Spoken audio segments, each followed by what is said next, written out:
Hi, and welcome to the second ever recording YouTube video podcast thing we're doing for Random Act of Kpop. We're here to talk more about Eyes One and what's going on. There's been some developments lately that we just kind of want to touch on.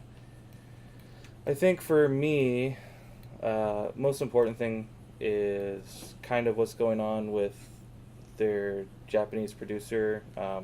He produces most of the songs for AKB, Akimoto Sushi. I don't know, but he produced a song for BTS's Japanese new album, and if you follow K-pop, you probably know Army lost it on him. They said, he's extreme right wing. His lyrics are misogynistic and offensive to women. So, when Army gets upset, they have a lot of power to influence Big Hit and stuff. So, I think the concern for Eyes One, since the Army forced Big Hit to cancel the song and remove it from their Japanese album, the concern for Eyes One is the public perception there maybe against them because they're a little more involved with AKB and this particular producer in the future? I don't think so. Just because Army goes after people, but it's just Army. It's not like, some people agree, some people disagree, but in this case, I think that it's just a translation issue. Yeah. And it's just kind of gonna be brushed off eventually. Yeah. Especially because they still have almost a month before their debut, so there's a lot of time for this to develop into actually what it can and can't be. So I think for me the concern is that I listen to XM radio on the way home from work every day, and there's a channel on there called Korea Today, and basically when I'm on my way home from work, it's Good Morning Korea, like their version of Good Morning America. So I listened to their news, and when this happened, I was driving home, and they were talking about this on their national news as like it's a big deal. And I get it. People think that he's got like these right wing tendencies. They're like extreme right wing, and in Japan, it's like the imperialist like legacy, wherein they controlled Korea for a long time and they committed a lot of atrocities. But I think that the real concern is if the Korean public sees them work with this particular producer, maybe the girls might feel that effect a little more, because I know that there was a faction in Korea that refused to watch Produce 48 simply because the AKB girls were involved and because of this particular producer. So whether that be like some kind of innate racism problems or just old wounds from the past that haven't healed, because it wasn't that long ago when they were having like those historical issues going on between the two countries, and there's still a lot of controversies about it today. Yeah, there's still a lot of like bad blood, like Japan's textbooks is a big thing in Korea because they don't talk about like what really happened, So I have concerns. Hopefully it works out. Hopefully they stay their first like debut in Korea and they get a foothold before they go to Japan. But we'll see because the money's in Japan. Mm-hmm. Yeah, you think it's fine, right? I think it. Well, I think there's like a lesser chance that it blows up into something that's like absolutely catastrophic. Yeah. But it seems like a lot of people have been changing their opinions on stuff. I don't know. That's just the way like their internet responses have been, where it's like they're more compassionate and understanding of what happens, Yeah. And understanding that sometimes it's not in somebody's control or something, Sure. So the internet's a crazy place. Like people, Stan Twitter is even worse. Like I don't know if you guys have been on Stan Twitter, but just like watch out. You go on there. So I don't know. I'm concerned, but hopefully Stone can kind of guide them in the direction they need to go. Stone's proven themselves to be like a pretty decent company to handle their artists. They treat them fairly well. So from that, we'll move on to, we've been getting some IZ*ONE. We're getting a lot of content. V Lives feels like every day. I can't believe it because yeah, we missed this morning because I was sleeping. But normally, like, I'll wake up or I'll watch the rebroadcast or whatever. But yeah, like they've been pushing it hard. They staying in the public eye, and I will tell you, their viewer numbers are insane. They're on par with Twice numbers. I couldn't believe it. Like, they're getting.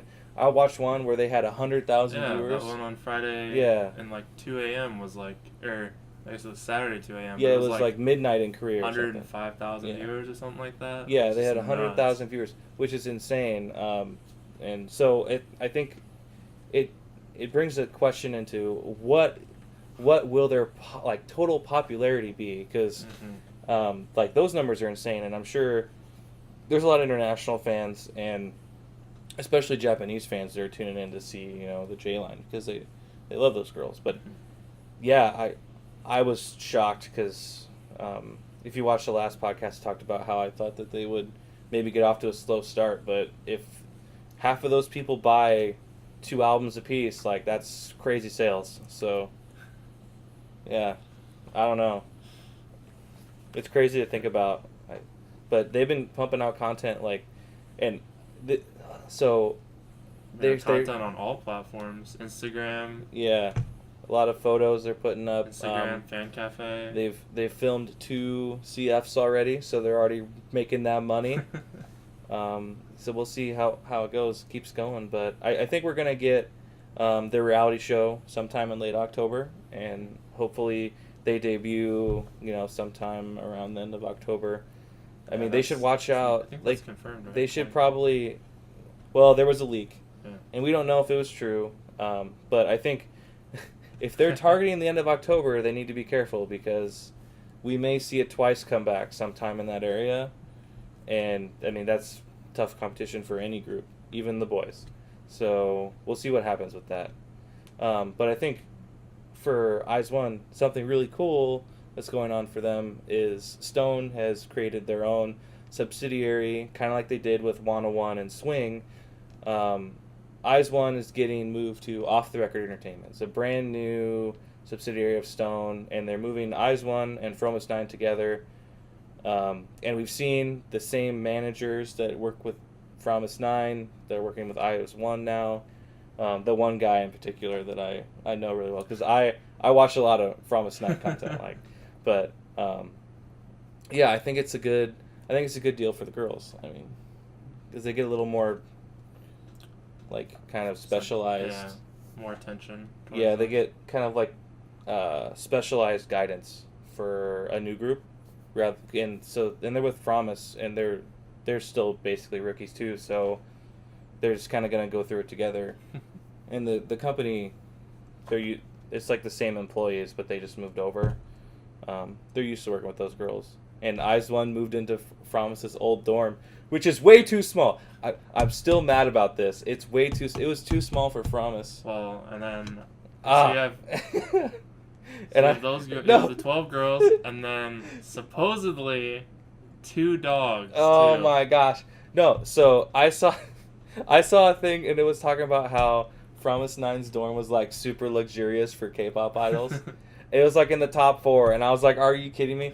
It was really small. It's nice. It's a nice apartment, okay? I would live there. It's super nice. But it is too small for 12 girls and 2 dogs. But the managers of this company are so nice to these girls, they're letting them have their dogs. I can't believe it, man. Oh my gosh. Well, we'll see when the show starts. Yeah, dude. Yena got shushed when she said that. Oh yeah. I wonder if they'll let them keep them there, or if it's just for now. Okay. So Stone also has removed Pledis from their partners on their website. So it brings into question, if Pledis is still going to be working to produce the songs. I mean, I kind of hope so. Some of their internal idol producers are very good, but I think that their production staff outside of you know, their idols are meh. Yeah. So we'll see. Hopefully they get some outside production. Like Promise 9, they do a really good job. I think that their 2 minis they released so far, every song on the album is like good. Mm-hmm. So hopefully they kind of go the same route with I think Eyes it'll One. be fun. Yeah.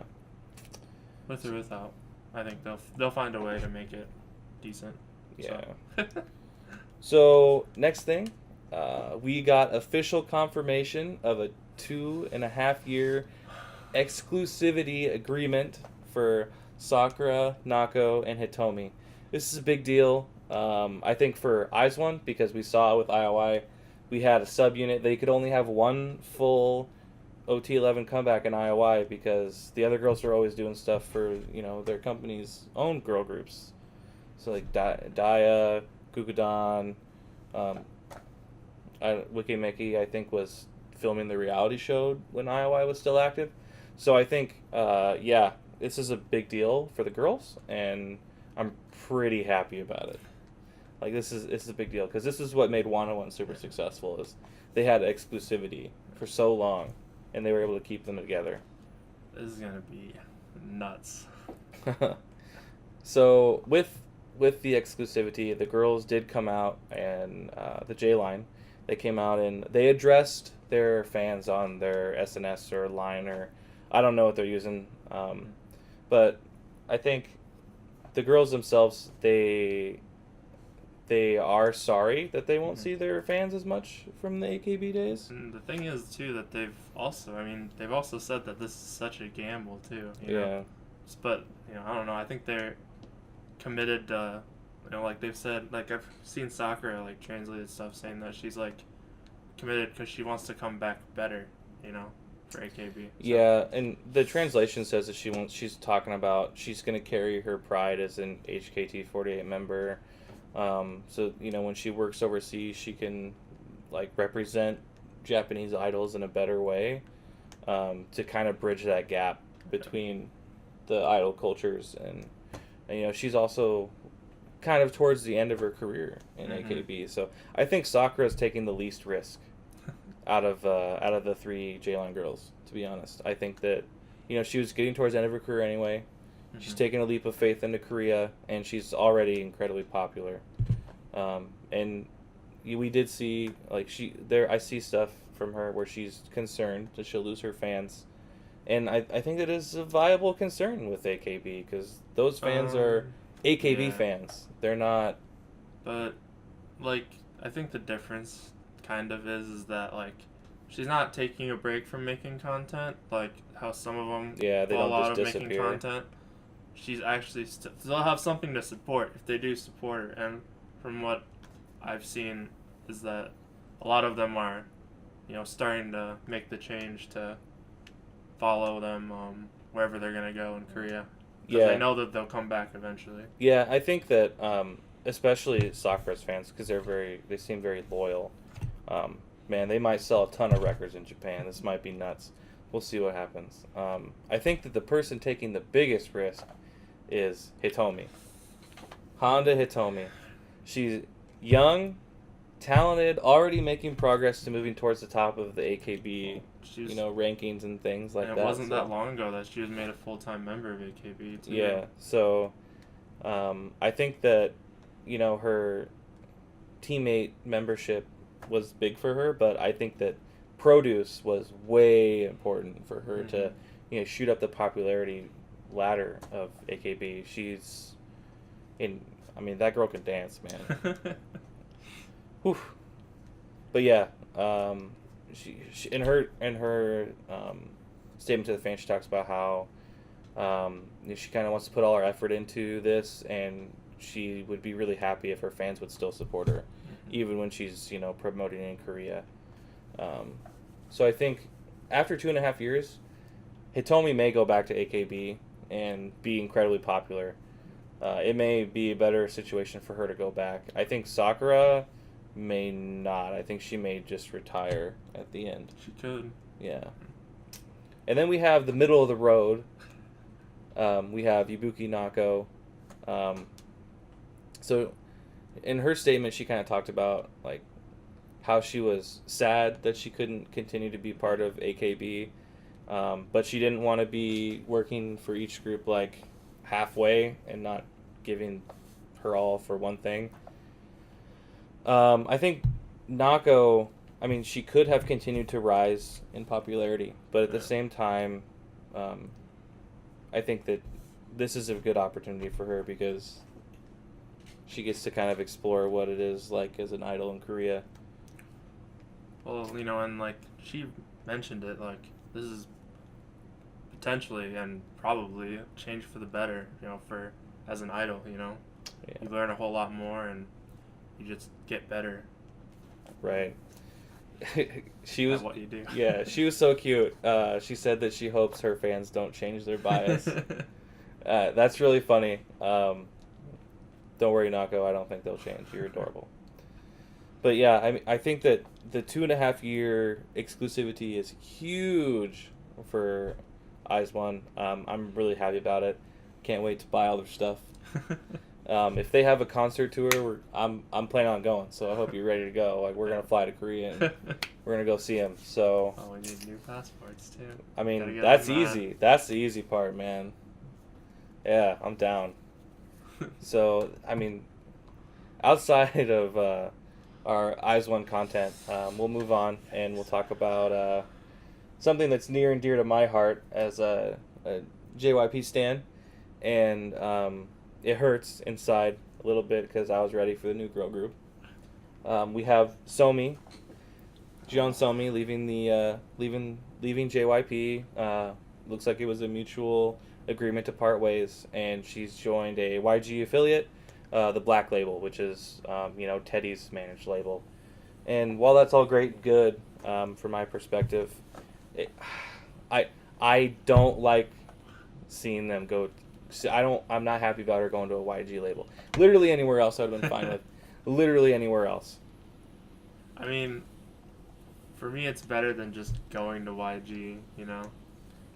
Because it's backed by him, but it's not run by him. It's the best of the worst in a sense, you know?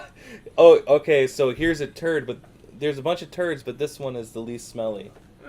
We'll pick that one. Well, out of YG, anyways. Yeah. Man. I'm just saying in YG. I mean, anywhere else would have been fine too, but I understand. If you wanted to go to one of the big three, I don't know, SM's kind of overhauled, wouldn't you say? Yeah, I really expected her to go to a smaller company. Yeah. But here's the thing with Somi. I think that JYP told her, we're making a new girl group, you're going to be the center, but we have to have a reality show. And one, she didn't want to do a reality show. And two, she hasn't had the best of luck in groups. And I think that she wanted to stay a solo artist. She wants to be a solo artist. She wants to, re-debut as a solo. Because, one, I think that the most successful people in IOI have gone solo. Mm-hmm. Chungha, I think, has proven that she's probably the most, individually successful out of the group. So I think that that's kind of her target. I think she's good enough to do that. I think she's better in her group. Her skill set. Well, yeah, I guess so. But she has a unique voice, Yeah. on her own. And Yeah, she's talked about that a lot. So, I mean, I think she'll do... If she goes solo, I think she'll be fine. Because, she's a star. She'll do... Yeah. Star shine, man. I think she'll do very well. I think she would have done better in the group. I don't think that her vocal range is quite what it needs to be, really, to be a solo star. I think, she's kind of an all-around kind of artist, so she can do everything, but she might not be great. And I don't know. I think you have to have a thing to stand out as a solo artist. She did perform at Music Bank in Berlin. She did Roller Coaster by Chungha, and she did Gashina. So I think, we'll see what happens. I watched the performance. She looked great. She's a little older now. Maybe her maturity, maybe her voice has developed a little more. Yeah. Who knows? I don't know, man. For me, it's definitely a hit to the heart because I was just waiting for her to debut with JYP. Man, it hurts. It hurts. I mean, it shocked us both when they ended the contract. Yeah, I think we were sitting in the basement and I was like, I was you looking popped out of your chair looking and you at Reddit. screamed, "What?" Yeah, I stood up and my chair like rolled halfway across the room and I was like, what is she doing? Yeah, so, you know, that's kind of my feelings on it. I don't know, guys. So the last thing we'll do, I think we're going to start doing this every time we film, is our top 5 K-pop groups over the last week. I'll start with mine. So I've got Stray Kids Voices, Idol, or G-Idol, Han. My favorite song from the Produce 48 concept performance is To Reach You. It is the best song. If you disagree, fight me. I will literally fight you. I will literally fight you. Produce 48's had me in my feels, so I've got IOI When the Cherry Blossoms Fade on my list. I've been listening to that a lot. It brings back the memories and it hurts my heart a little bit. And then I've got a song from Dreamcatcher's new mini album, Alone in the City. It's called Wonderland. It's a little outside of Dreamcatcher's normal sound, which I really love, but they definitely pull it off. It's a great song. It's a bop. It's a total bop. Oh my god, it's a bop. It's great. Oh my god. For me, and he hates like at least, well, I'd say almost 2 of the songs, but I love Power Up from Red Velvet. I listen to that like every day. Rumor, because that's the best song. I listen to Sugar Cake by Coco. I don't know why that song's so in my head, but I don't know. Coco's such Yeah, you like Coco though. So Coco's such a kid. I love it. Over My Skin and Tiffany. Oh, I can't. I'm so excited for on Friday. No, listen. I was excited Tisha. for Tiffany until she messed up her fandom name. Oh. Right. She straight messed it up. Like it should have been the fanny packs. Fanny packs for life. That's probably what I'm going to be commenting on Instagram from now on. And then I always listen to Bam. Yeah. Bam or Boom Boom. This guy Momoland. This guy loves Momoland. Something Momoland, man. This guy loves Momoland. I don't know. Momoland, they're all right, man. They're all right. They're definitely high energy. Oh yeah. And you like that kind of stuff. I do. That's why my 3 favorite Red Velvet songs are Power Up, Rookie, and Dum Dum. Jace and I clash on Red Velvet because I like the Velvet side and he likes the red side. Man, but I mean, you know, it is what it is. This is the first time my top 5 hasn't had a Twice song in it in a long time. Yeah, I'm kind of surprised about that. Yeah, but they got a new comeback coming out, so it'll be all Twice. Like, don't worry. All right, so on that note, I think we'll call this one. Thanks for watching. Make sure to like and subscribe for some more content. We'll try to keep putting more stuff out. We like to talk about IZ*ONE the most, so hopefully they keep, you know, putting out content, and when they start the reality show, we'll be watching that. Don't worry. All right, thanks for watching. Have a good one.